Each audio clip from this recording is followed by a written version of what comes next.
Hello, everybody. Welcome back. It is Monday morning, about 7:30, and we are making the lecture for Chapter 7. Now, this is going to be, unfortunately, a mammoth chapter, and I'm going to have to break this lecture up into two or three smaller videos just because there's so much stuff. There's no way I could fit all of Chapter 7 into one 45-minute video. I wouldn't want to do that to you in the first place. I hope everyone's doing well. Right? So chapter 7 is all about the electron structure of an atom. And we've been alluding to this back and forth throughout the entire course, but for right now we're actually going to hit it. And here's some of the stuff we're going to talk about. So what is light and how do we describe it? Now whenever we say something like how do we describe it, what we really mean is how we mathematically so how do we describe something using math, right? It's a little bit less fun. How do we describe what electrons and hydrogen atoms do? Um, how can we describe the arrangement of electrons? How does it relate back to the periodic table? And then we go kind of off the rails here.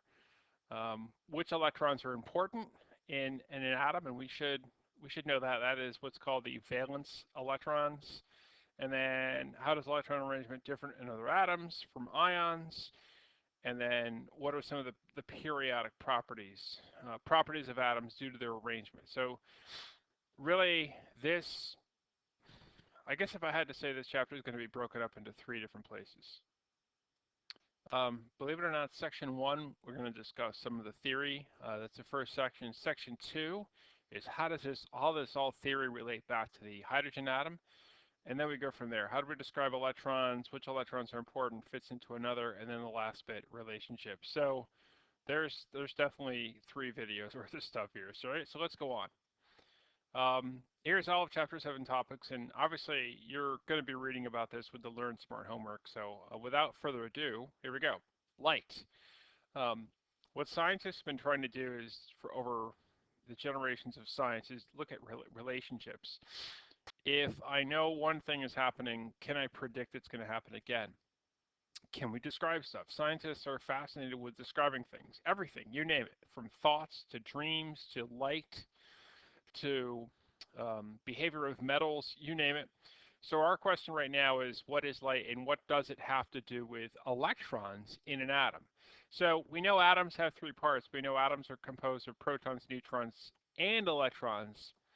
But we're kind of assuming right here is some of the behavior which we see is due only to electrons, like the light that we see from fireworks. If you look at a rainbow, if you take flame from a Bunsen burner and put a certain type of metal in it, it will give off a different color. We're assuming right now that these colors that we see here, from rainbows to fires to fireworks, has something to do with electrons in the atom. So before we go on, we're going to talk about what we consider to be light in general. White light is the light type of light we see coming from the sun, and it is all the different parts of light at once. We don't see individual segments, and obviously the term white light is probably a little bit problematic because the light that we see coming from the sun is not white. It's just something that was kind of coined by a scientist years ago. Now, you can take light, and here's a little diagram here. I've got a little light source right here, and pass it through an old-fashioned prism. Now, a prism is just this triangular piece of glass, and you know that you can take the light that's coming in, let's say from the sun or a flashlight or wherever, and pass it through a prism, and it will actually separate that light into all the different colors that we know of. Now, we're going to come up with some different terms for the colors of light in a bit, but so this is what a prism can do, and you can find lots of ways of getting light to be separated, like a rainbow. A rainbow is exactly the same phenomena, except the thing that's doing it is little tiny water droplets in the air. The water droplets act like a prism, giving us the effect of a rainbow. So where do we get white light from? We get white light from the sun, and we get white light from incandescent light bulbs. These are the light bulbs that burn you when you touch them. They have a little tiny filament inside them, which is really super hot. LED light bulbs and fluorescent light bulbs believe it or not, do not get you what we would consider white light for a couple of reasons which are a little bit kind of hard to explain right now. So remember, we are not including LEDs and fluorescence in this particular discussion right now. They only try to mimic white light. But incandescent light bulbs and the sun are the only two sources we have of white light. Okay, now, look, we got to get to some math sooner or later, and here it is. So, some factoids about light. We know light is technically what's known as electromagnetic radiation. You hear the term radiation used a lot when we talk about light. You hear the term radiation when we talk about some kinds of nuclear radiation, and that's because radiation is actually light. And there are actually 7 different types of light that we're going to look at. And the types of light go all the way from the highest energy form of light, gamma ray. Actually, I'm going to do this on the other side. So we start with gamma ray is the highest energy form of light. This is the type of light that will do very bad things to you if you're exposed to it for a long time. Beneath gamma ray is going to be X-ray light. Beneath X-ray is going to be ultraviolet. Beneath ultraviolet is going to be visible. Beneath visible is infrared. Beneath infrared is microwave. And the lowest energy form of light that we have is what's known as radio waves. And light is all light is electromagnetic radiation is broken up into this spectrum of different energies, right? So the other thing we know is that all light moves at one speed. There is a universal speed limit for all the different forms of light, whether it's radio waves or whether it's gamma rays, they all move at one speed, 3 times 10 to the 8 meters per second. So what's really cool is if I want to listen to a radio station in Philadelphia, 93.3 WMMR, that radio station is going to have an antenna which is going to broadcast a radio wave which is going to move at the speed of light to my radio in my car, which is about 60 miles away. And it gets there almost instantaneously because it's moving literally 300 million meters per second. So there's no 0 to 60 to speed for light. It's as soon as you open your refrigerator door, it is instantly moving at 300 million meters per second. So it's kind of strange. And light can move through quite a few things. Some light, like X-rays and gamma rays, can even move through. Obviously, you get X-rays. You go to the hospital, you get an X-ray. An X-ray can look through, literally goes right through your skin as if it wasn't there. And the only thing that stops X-rays is your bone. Gamma rays can pass through a human being as if it wasn't even there. In fact, you often need lots of lead or super thick concrete to block gamma rays because they just pass through anything. Okay, so back to our discussion. How do we mathematically describe light? Light can always be described as having 2 things. And I should just say this isn't just light. There's a lot of different things that can be described with wavelengths and frequencies. And probably the most familiar to you is just water. Everyone's been to the beach. Everyone's seen water waves before. In fact, you could probably imagine standing right over here. You're standing over here on the shore, and you can actually see water waves coming towards you. So water waves have what's known as wave behavior. So does light. So does sound. Has wave behavior. The difference is only water waves are things we can actually see the wave coming towards us. Light and sound, we can only mathematically describe the light and sound waves as if they are, as they have this behavior. But light waves are not moving up and down. Sound waves are not moving up and down. Okay? It's just how we mathematically describe them. And all waves are described as having this one feature, which is known as a wavelength. So this is your standard old sine wave or cosine wave, depending on where you want to start. And all waves defined as this feature, they have what's known as a wavelength, which is literally the distance between the tops or the crests of different waves.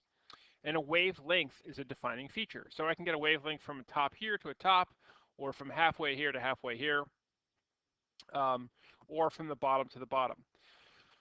So wavelength is measured usually in meters. And the next term is a little bit more difficult to describe, which is known as frequency. Frequency is, imagine I have a person standing right here, and these waves are moving very fast. In fact, if it's light wave, these waves are moving in this direction at 300 million meters per second. So imagine this person is really good eyes and could stand and actually count. And you want to count the, let me get rid of some of the stuff on the page. Okay, so we're talking about frequency. So imagine you have a person, let's say this is water waves, right? And this person is standing on shore and they have a little clipboard. And what they're doing now is waves are coming towards a person. Imagine they are counting the number of waves that pass through over a certain time period. So the number of waves per, let's say, per second, because that's the definition of frequency. Frequency is defined as the number of waves passing by per second. Or because there's no unit up here for number, it's usually just written as 1 over seconds, and which is kind of a strange unit to look at. So fortunately, someone over time said, hey, I don't like 1 over a second. Instead, here's the unit I'm going to use. I'm going to use the unit hertz, abbreviated HC, to describe frequency. So there's two ways you can mathematically describe anything that behaves like a wave. It can have a wavelength, which is the distance from a top to top of a wave, or it could have, I mean, I shouldn't say or, and it has something called a frequency because the waves are physically moving fast. We're counting the number of waves that, let's say, pass this point per second. All right, obviously for light, it would be a lot of waves passing per second, depending on the type of light. Okay, let's go on to the next second. So we talked about wavelength before. Typical units for wavelengths for lights are what's known as nanometers. Yes, a nanometer is a really small unit. So 1 nanometer is 1 times 10 to the negative 9 meters. And in fact, this is really a good conversion factor to use because all the equations we're going to use have units of meters, but we know that light has units of nanometers. So just as a quick example, if you wanted to do a calculation, I'm going to show you a quick method to do this. If I gave you something like, let's say I had light that had a wavelength of 532 nanometers. If you wanted to quickly turn this into meters without making a huge mess with your calculator, you literally do this. Because I know that 1 nanometer is 10 to the negative 9 meters, I can literally write the problem like this. 532 times 10 to the minus 9. And just add that onto the back. Yes, it's okay if you have the number 532 out in front. 532 times 10 to the negative 9 instantly turns this into a meter. So you don't even have to do anything. You don't have to do any unit conversions. You just instantly, if you have something in nanometers, you instantly put times 10 to the negative 9 at the back of it, and you convert it to nanometers. So it's pretty clever, all right? Hopefully you can use this. And it's okay, your calculator knows what to do. Remember, if you're putting this in your calculator, and you're going to have to use scientific notation. So if you're using your iPhone has a button which says EE on it. Or if you have a TI calculator, I'm just going to assume you have a calculator of some type. If I wanted to put this number, 532 times 10 to the negative 9 in scientific notation using the EE button, I would write this. If you have your iPhone, you type in 532 or a similar phone with a calculator, 532, but don't hit times. Then hit the EE button and then type in the 9 and make it a negative 9. And that's how you put this number into scientific notation using your phone, using a Texas Instrument calculator, or whatever, right? So you notice there's no times in here to get it. There's no caret in here for the exponent either. All right, so keep that in mind. Okay, so frequency, as we said before. By the way, frequency is whoever did this. I don't know. I'm not a very big fan of them. They gave the variable for frequency the Greek letter nu, and Greek letter nu is often written like that.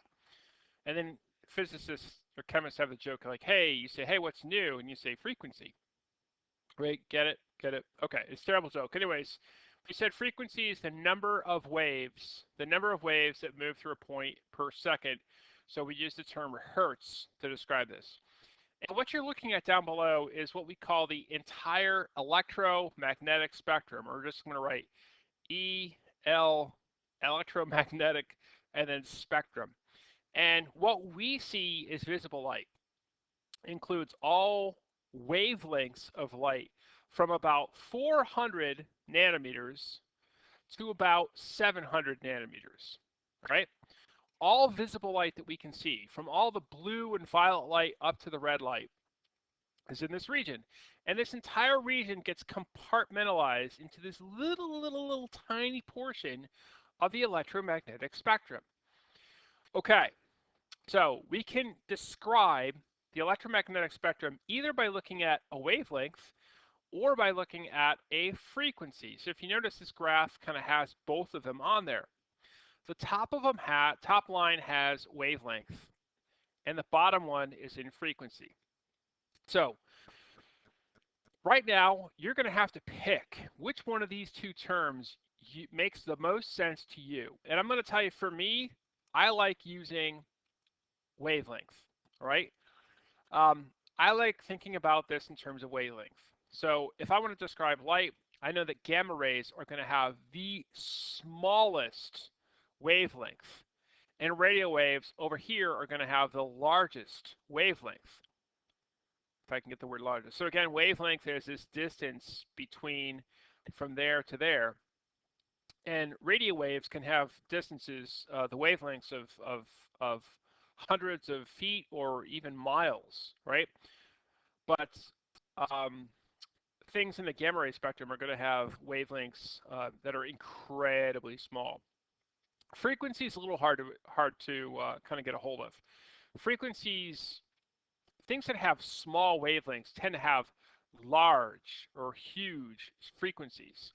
So a large frequency is a large number of waves passing through a second. You get that if you have a small wavelength. Whereas on the other hand, on this side, when we have huge wavelengths, the frequency is going to be very small. So there is this kind of inverse relationship between wavelength and frequency. It's a terrible wavelength. Let me redraw that. So one of the things we understand is there's an inverse relationship between wavelength and frequency. So I just kind of chose to write it like this, just to see what an inverse relationship looks like. So if frequency goes up, wavelength has to go down, right?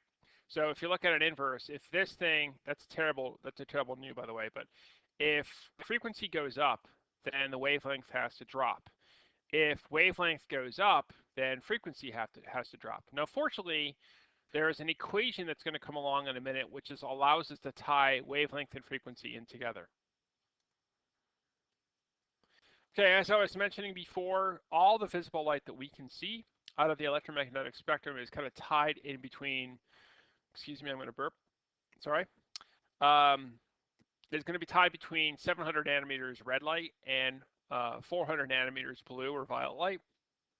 So in terms of wavelength, this is very high wavelength, this is very small wavelength. So the smaller wavelength is going to be the higher frequency, larger wavelength is lower frequency, right? So we've known about the different wavelengths of light for quite a while.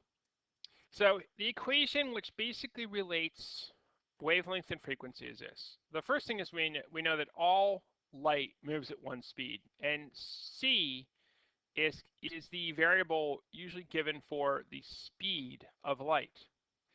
So speed of light, let me see if I can write this fast here. Speed of light is equal to the frequency of the light multiplied by its wavelength, right?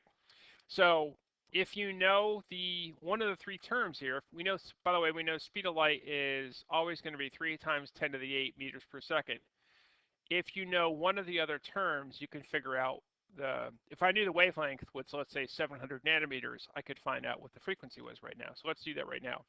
So let's assume that wavelength equals 700 nanometers, and I want to solve for what's the frequency, all right? So first thing you're going to have to do is, you notice the unit over here for speed is meters per second. So you're going to have to convert nanometers into meters. And if you remember the trick, we showed you how to do that. To get this into meters, I just write 700 and then put times 10. Sorry, that's terrible. Times 10 to the negative 9 after it to turn it into meters. So I'm going to do one thing because I'm trying to solve for frequency. So I'm going to need to, right now I'm multiplying frequency by wavelength. So in order to get rid of wavelength, I'm going to have to divide both sides. So you're going to end up with this equation. Frequency equals speed of light divided by wavelength. So if I put in the speed of light, I get 3 times 10 to the 8 meters per second divided by a wavelength of 700 times 10 to the negative 9. Okay, so this is time for plugging stuff in your calculator, all right? And if you do this, remember to use the EE, all right? If you use EE, you do not have to put parentheses in, but give it a shot, get an answer. I'll be right back. Okay, so we're back. So we divide these and we get, I just love this number, so I wrote it down. 428, 571, 428, 571, 428 hertz. And if you put this in scientific notation, you get 4.3 times 10 to the 14 hertz. So the frequency is huge, all right? Which is why it's often very difficult to think about light in terms of its frequency just because the numbers are so big. Most people stick with wavelengths to do this. So this is the equation. All right, so hold on. This is the equation that allows us to kind of go back and forth between speed of light, frequency, and wavelengths. And incidentally, we have the exact same equation to work with other things that behave like waves, like sound. The difference is sound does not move at the speed of light. Sound moves at a whole lot slower, but the equation is exactly the same. The speed of sound is equal to the frequency of sound times the wavelength of sound. And the difference is speed of sound is somewhere about 330 meters per second, which is about 750 miles per hour. All right. So if you know the frequency of the sound wave you're producing, let's say it's an A note and the frequency is 440 hertz, you can go back and find out what the wavelength of that sound is. So to solve for this one, wavelength equals speed divided by frequency is 330 divided by 440 hertz, and we end up with, I have to pause, about 0.75 meters. So that's the wavelength. That is the distance between one up and another up. So this is sound. 440 hertz is an A note, right? If you have a tuning fork, it produces 440 hertz sound. It's literally the wavelength, the distance is 3/4 of a meter, which is like, a little bit less than a yard, right? It's pretty interesting to think about the wavelength of sound being that large. Anyways, the equation works in both directions, for sound and for light. Okay, so lo and behold, we're going to come up with yet another way to describe light. And light has energy. And everyone that's left put their keys outside in the sun or went to sit in a car that has leather seats in the summertime knows that light has energy. And light is transferring energy into your keys and into your seats. So the equation which allows us to describe energy of light is equal to this. So energy of light is equal to a constant known as h. This is what's known as Planck's constant. I'm going to give you the value for that in a second, multiplied by the frequency. So the equation breaks down to this. E equals h times nu.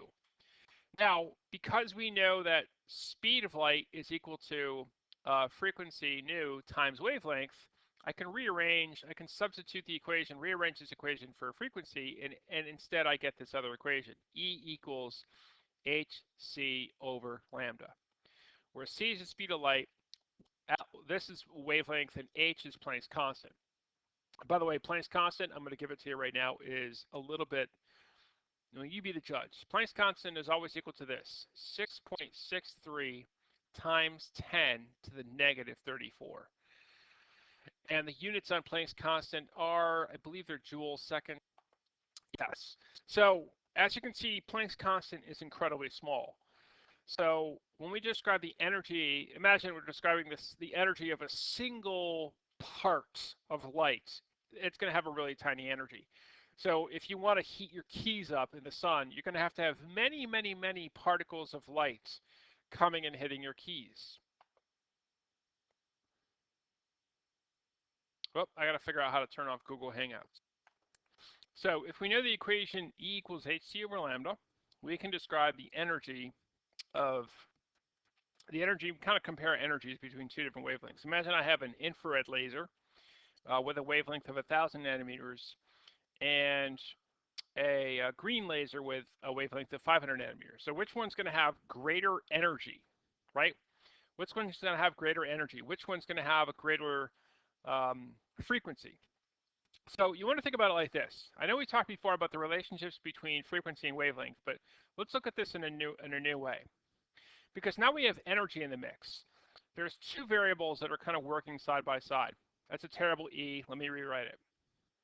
So here's our two equations right now. And right now, if you looked at the first equation, energy and frequency are directly proportional to each other. And the reason I know this is because if the frequency goes up, if you literally plugged in a larger number here, then the energy has to go up.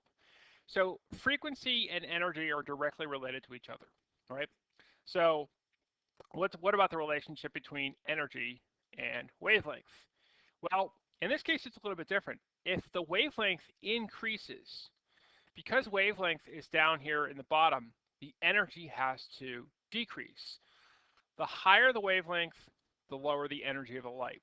The higher the frequency, the higher the energy, right? So this is kind of the way to kind of think about comparing the different relationships. Okay, so now that we're getting on here, talking about light, it's time to kind of tell you that light is a little bit strange. Light can act like a wave, and when we say act like a wave, we mean using math. Obviously, we don't expect to see light ever to be going up and down like that. So that's not what light does. So we know that mathematically we can describe light as acting like waves, but through a bunch of experiments, we learned that light can also act like something called a particle. And over time, the name for the particle, I mean, when I say particle, I mean baseball. Let me see, can I draw a baseball? No. I mean baseballs or bullets or whatever. Um, a particle of light ended up being called or named a photon. So when we look at our energy equation, what we're really talking about is the energy of a particle, or the energy of a photon of light, is equals hc over lambda, or E equals h nu. All right. So light has two natures. Light can either act as a wave or as a particle. And it turns out that it can choose what it wants to act like depending on the circumstance. If light is going, let's say, going to pass through a lens. So here's our light. It's going to pass through a lens. It's going to stay acting like a wave mathematically and keep going through the lens, and will focus itself down so it can hit your eyeball. But if, let's say, you have a piece of metal and you shine light on it, light will suddenly act like a particle, because if you imagine throwing a baseball at a house made out of Legos, some of the parts can fly away. So light chooses how it's going to act depending on the circumstance. And that's just kind of strange. Okay, so now we get on to something a little bit different, a little bit stranger. The first thing is, hopefully everyone's seen fireworks before. Fireworks are amazing. Fireworks give off all different colors of light. And it turns out when matter, and when I say matter, I mean atoms, get excited. Now, excited is obviously a kind of a silly word to use, but scientists like using this word. When atoms get excited, they give off light. And we've known this for a long time. So these are all, happens to be a slide that I stole from somewhere. All the different colors that different types of atoms give off, from strontium, barium, lithium, sodium, copper, and calcium. In fact, you can take go home and light your stove and take a copper penny, use tongs, but hold the copper penny into the flame, and the flame will change to like a greenish color. It's an amazing thing. So atoms can give off light, and science has known about this for a long time, but like never able to explain it. Remember, scientists are pathological about trying to explain things that they see around them. Okay, so imagine taking yourself to the 1800s. And for the first time, scientists were able to separate matter. They're able to take air and separate it into oxygen and nitrogen. And they're able to take the carbon dioxide out of air. They're able to make sodium metal for the first time. A huge revolution in science. So imagine being able to do this, except imagine being able to like chemically separate water, take some electrodes and put it in water to separate it, and then put electricity through it. All right, so here's an example. This is what's known as a hydrogen lamp. And what it is, there's a little glass tube here. And inside the glass tube, they put only hydrogen gas. So I'm talking about this type of hydrogen, H2. So the glass tube is here. They only put hydrogen gas inside it, seal the tube up, put some electrodes in it here and here. And when they turn the electricity on, so the key ingredient here is some kind of electricity. When they turn the electricity on, the hydrogen gas glows. So the hydrogen gas is actually giving off light. And this was amazing. No one could explain why this happened. So the hydrogen gas actually gives off light. And obviously, if this is not something that was expected, and so scientists did this with all different gases like helium and neon and argon and carbon dioxide. You put a gas and you put a lot of electricity into it. You excite the atoms that are inside there. All of a sudden, the atoms are going to give off light. So if you discover something new, scientists are like, well, we got to explain this, right? Why is this phenomena occurring, right? So maybe we can do something a little bit different, because we know that if we take white light, right, the visible light we get from the sun, and we shine it through something what's known as a prism, it can separate that white light into all its different wavelengths. So here's kind of a picture of that. Take white light, put it through a prism, and we know it will separate the white light into all the different wavelengths. And this is the type of spectrum that you would get is if you looked at white light coming from something like the sun or an incandescent light bulb. All right. So maybe we can go back to our hydrogen and say, well, what happens when we take the light that's coming off of here and put it through a prism? What will we see in terms of the spectrum, right? What kind of spectrum will we see? We need drum roll, please. Here we go. Oops, hold on. There we go. Wait for it. So here it is. If you take a source of hydrogen gas and pass that light through a prism, instead of seeing a continuous spectrum of light like we see here, instead we see this. We see only 1, 2, 3, 4 colors.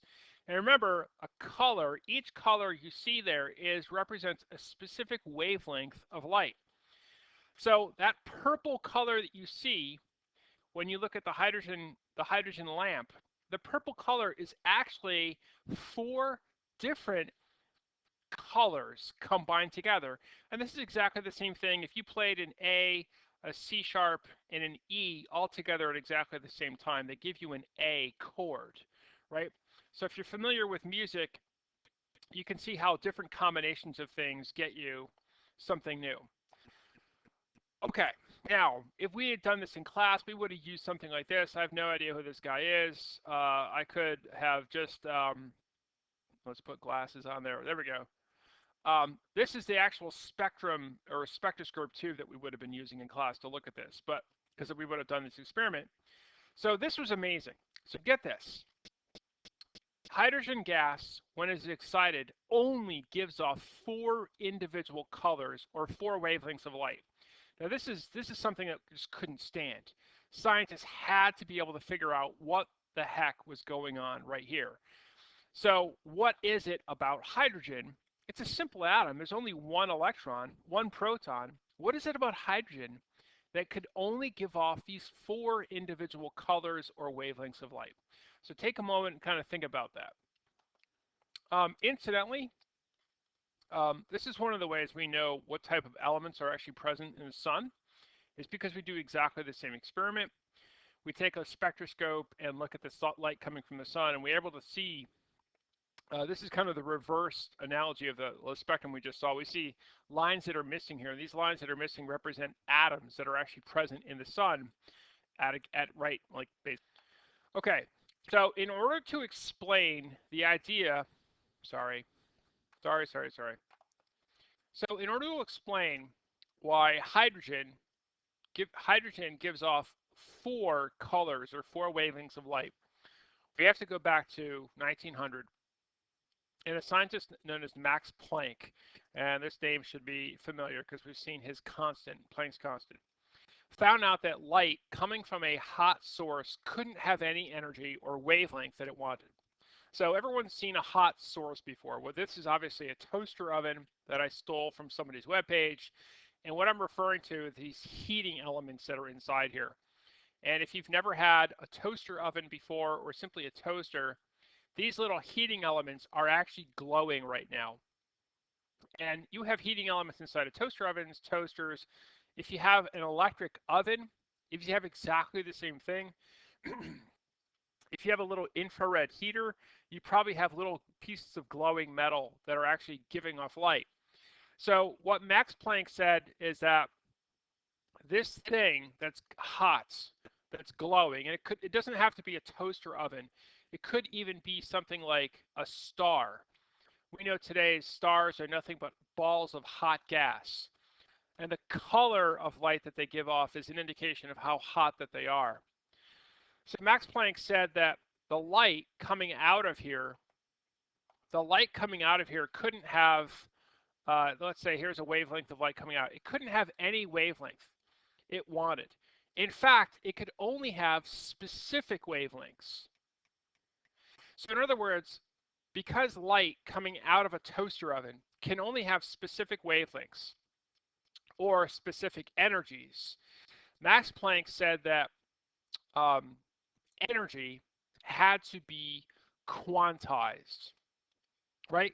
Because the reason quantized means is the energy has to be broken up into little bits of energy. And Max Planck said a single quanta of energy has the equation E equals h nu. Well, get this. These little bits of light that Max Planck is talking about, where they have an energy equal h nu, what we know today is these are what's known as photons. So Max Planck says that photons can only have specific wavelengths. They can't have any old wavelength they want. So if I was going to kind of think about this as an example, so kind of a really simple way to think about this is imagine I have, let's say we can either talk about wavelengths or we can talk about energies for light. Imagine I have light, you could have a wavelength of 1.1, 1.11, 1.12, all the way up. And in fact, you could kind of keep going with these decimals all the way up to 1.2. This is, so light could have any wavelength it wanted. Well, Max Planck realized that that wasn't true. In fact, light could only have specific wavelengths, like 1.11, 1.15, and 1.12. Light couldn't have any of the other wavelengths it wanted. It could only increase in specific intervals, right? So essentially, Max Planck discovered the particle of light today that we know as the photon. All right, now let's talk about another important discovery. After Max Planck, the next kind of concept which is kind of discovered what's known as the photoelectric effect. And photoelectric discovery was actually discovered in 1887, but Einstein ended up explaining it, the reason for it to happening. Einstein obviously had read Max Planck's paper and the idea that light could only have, light could be particles that have specific energies equal to h nu. And so he realized this, that the light source, and this is a piece of metal, by the way, and the light rays, which basically have little particles, energies E equals h nu, hitting a metal, it wasn't any old energy of light that could hit the metal. It was only energies of light of specific wavelengths or specific frequencies that could actually, when they hit the metal, could eject electrons. So Einstein didn't coin the term photon, but basically was a confirmation of Max Planck's ideas that light had to be quantized. Light couldn't have any energy it wanted. Light had to have very specific frequencies or wavelengths, right? Okay, so we're still trying to talk about how do we explain the light sources, the light's coming out of a hydrogen lamp, right? So hey, bear with me. So remember, we're still trying to explain why a hydrogen lamp gives off 4 individual wavelengths of light, right? So we got Max Planck, which says that energy is quantized. A single quanta of energy, which we know is a photon today, has an energy E equals h nu. Einstein confirms the nature of the photons of light, the particles of light, through the photoelectric effect. The next person to come along to really kind of help us out explain why hydrogen gives off 4 colors of light is what's known as Niels Bohr. Well, his name was Niels Bohr. And Niels Bohr realized that um, an atom that was giving off lights, like hydrogen, right? So, and by the way, if you notice down here, these are the same four wavelengths of light that are given off by a hydrogen lamp. Bohr realized that the electrons, sorry, pause for a second. Bohr realized that the light given off by hydrogen, the energies of these lights had to be quantized, right? In other words, these lights have only very specific values. So what Bohr realized was atoms, when they absorb energy, they kind of have this arrangement. Here's the nucleus of an atom. Here, let's say here is the nucleus. So this is where the protons are in the nucleus. And here's the electron. The electron is the closest to the nucleus it's ever going to be. When an atom absorbs energy, Bohr said the electron actually moves farther away from the atom. In fact, it doesn't just go farther and just kind of hangs out. In fact, it goes to another shell. So atoms can have many, many shells where electrons are placed. So Bohr said, well, this electron, when the atom absorbs energy, is going to move really far out, right? Now, Bohr's contribution is this. Electrons don't stay here forever. And when the electron drops back down to the lowest shell next to the nucleus, it has to give off light. So that's the contribution. So the four wavelengths of light that we see coming from a hydrogen lamp are coming from very specific electron transitions in a hydrogen atom.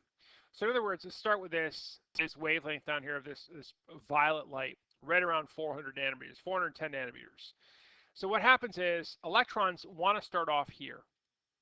So here's a hypothetical. Imagine the electron starts off here, and the electron absorbs energy, and it jumps all the way out here to the fourth shell, right? So this is 1, 2, 3, sorry, 5. This is the fifth shell.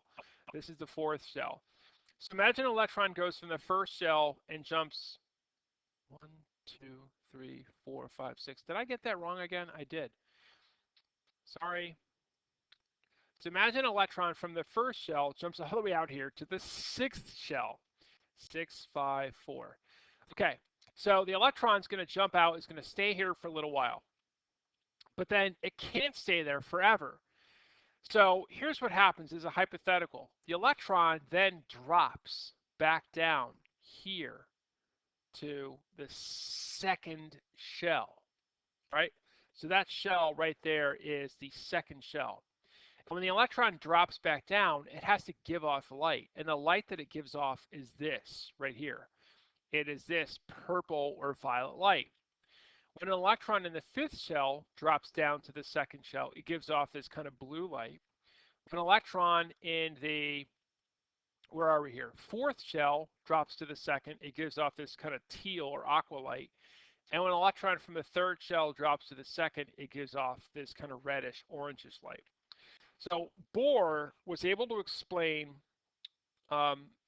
why a hydrogen lamp will give off these four individual wavelengths, because he realized that the light given off by an atom had to be quantized. So he took Max Planck's and Einstein's idea and put it to the test. Now, what does this do? Let's kind of summarize some of this stuff. Basically, Niels Bohr came up with the idea that atoms have shells, right? That's spells shells. Atoms have shells. If we have a nucleus, which is here, electrons are going to sit in shells around. I can't draw a circle with a graphics tablet to save my life, but electrons sit in shells, and there's a first shell and the second shell and the third shell. And the second idea is this: when an atom absorbs energy, when an atom absorbs energy, and an atom can absorb energy a couple different ways. You can put it in fire. You can put lots of, let's make that electricity. The atom will actually do this. The atom doesn't actually move or do anything, but the electron, which is here, will actually move farther away from the nucleus. And then the electron doesn't stay here forever. So in order for the electron to do this, the electron had to absorb energy, but it doesn't stay there forever. And the electron will actually drop back down in a series of steps back closer to the nucleus. So first step is absorb energy. Second step is the transition back down. So in this case, the electron goes from the third shell to the second shell. So one way to think about this is absorbing energy makes the electron move farther away from the nucleus. But the electron can't stay there forever.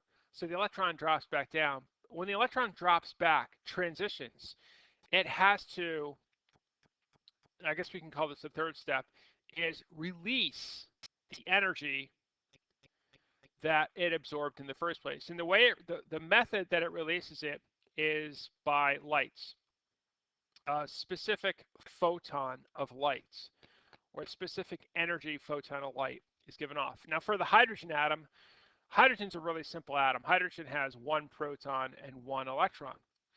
So the electron, when it drops, let's say from the third shell back to the second shell, well, I drew this wrong. Yeah, right, here it is. Third shell back to the second shell actually gives off what we know today as red light, right? So this is how Bohr explained what was going on with the atom. But, look at this. It gave us a couple ideas. It gave us the idea that atoms have shells where the electrons sit. And that's exactly the same idea that we use today. We've been talking about this. I've been drawing you shell models for atoms the entire semester, showing you how ionic bonds form, where sodium can transfer a valence electron to, let's say, a chlorine, so both atoms can become stable. This is what Bohr ended up doing, and it was a massive, massive accomplishment. So to kind of wrap up this first lecture that we're going to do is this. When atoms absorb energy, electrons move farther away from the nucleus. But the electrons can't stay there forever. And when the electrons drop back down closer to the nucleus, that's when they release energy, what's known as emission of light. They're re-releasing the energy back out into the wild. All right. Okay, so the next thing is, where do we go from here? Where we go from here is to talk about where are electrons located in an atom. Okay. We know we've talked about the shell model of the atom. We're going to go to a slightly different model of the atom. But anyways, that's the end of the first lecture. And wait for the second.